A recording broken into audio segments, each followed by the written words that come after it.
Good morning, dear hearts. We're in lesson 184, and the lesson is the name of God is my inheritance. And I'm going to ask you to please subscribe.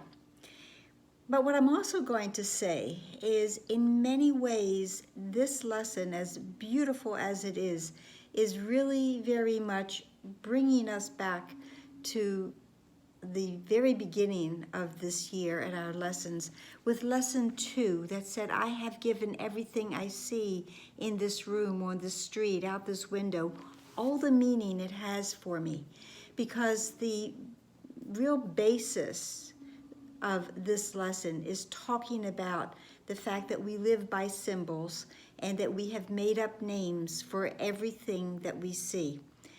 And the most of the lesson is talking, the beginning part of the lesson certainly, is talking about how we have separated everything by looking at it and naming it. And in doing that, we have taken the one object, this one piece, out of the all that is. And so as every time that we name an object, we separate it. It now has space around it, and it is different from all the other objects. There's flowers, but we name the flowers, and this one's a sunflower, and this one's a rose, and this one's an astromerium, and this one is a Gerber daisy. And instead of just having flowers, the all of flowers, which are part of the all that is of God's creation, now we have different kinds, and we do that in this world of perception with everything. We separate it, we put space around it, and now it is no longer part of everything in creation. It has its own separate identity. We have done this in the illusion, not only with objects, obviously, but also with our brothers. The Course calls this, and this lesson is calling this is the way reality is made by partial vision, by establishing all of these perceptions, all of these separations around us. And even though we do that, there is still another kind of vision that we maintain, and that is Christ's vision. And that stays as it is, as it was created, and as we are. The lesson goes on to talk about, and it says, this is the sum of the inheritance the world bestows. All of these separate things, that's the inheritance of the world.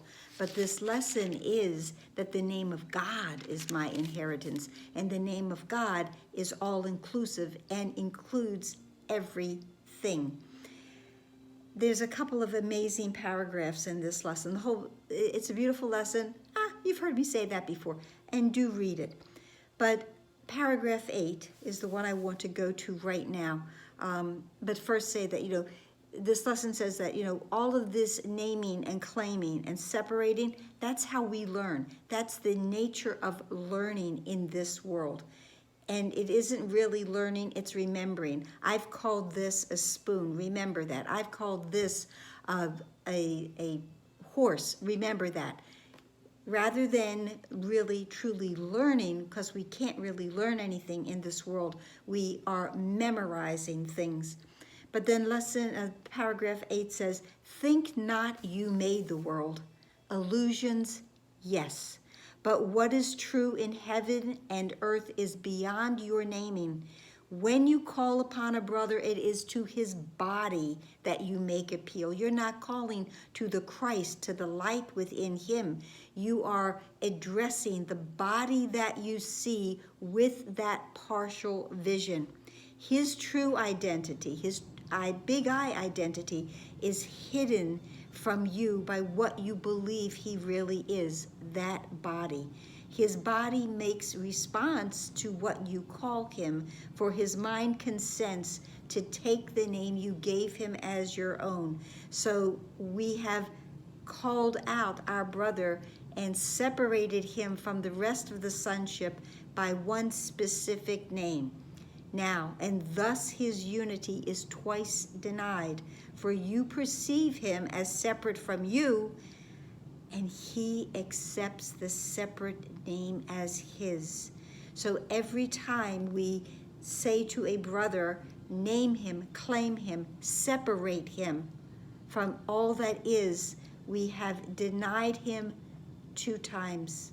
We are not seeing him as our Christ brother, part of the sonship, the light that is in him.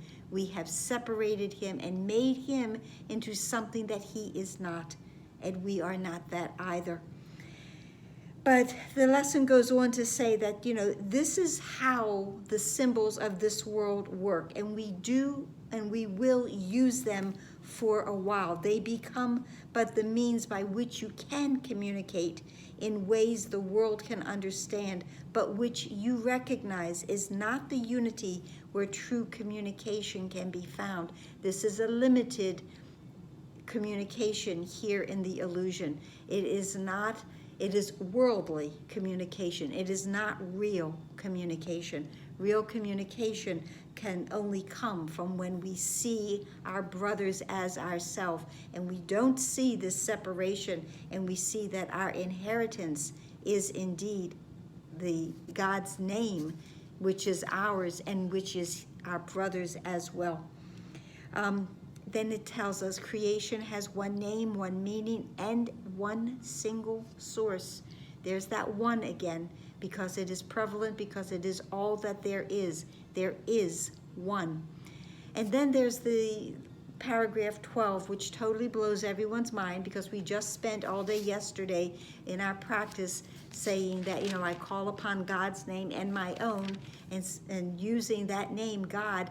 And then paragraph 12 says, God has no name, and yet his name becomes the final lesson, that all things are one. And as this lesson does, all learning end. Once we know that everything is indeed one, our learning will end. All names are unified, all space is filled with truth's reflection, every gap is closed, every separation is healed. The name of God is the inheritance he gave to those who chose the teaching of the world to take the place of heaven. In our practicing, our purpose is to let our minds accept what God has given as the answer to the pitiful inheritance you made as a fitting tribute to the Son he loves. So our inheritance is in the recognition and the knowing and the acceptance that we are all one, and we use the name of God until we need no names, no words whatsoever. Remember, the beginning of the introduction to these lessons was talking about our wordless journey. We will drop all words because there will be no further use for them. And then the lesson has that reassuring line that is in very many places in the Course, when it tells us no one can fail. No one can fail who seeks the meaning of the name of God. There's another, no one can fail who seeks to reach the truth. It's the same thing. We're seeking to reach the truth, to understand the name of God as our inheritance, and we cannot fail. We cannot fail. We have a mighty companion with us. We cannot fail. So that's it for today. I hope this was helpful. Please like, please share, please subscribe, please comment. Please pray to all those many different colored flowers, but they are one. They are unity, as are you.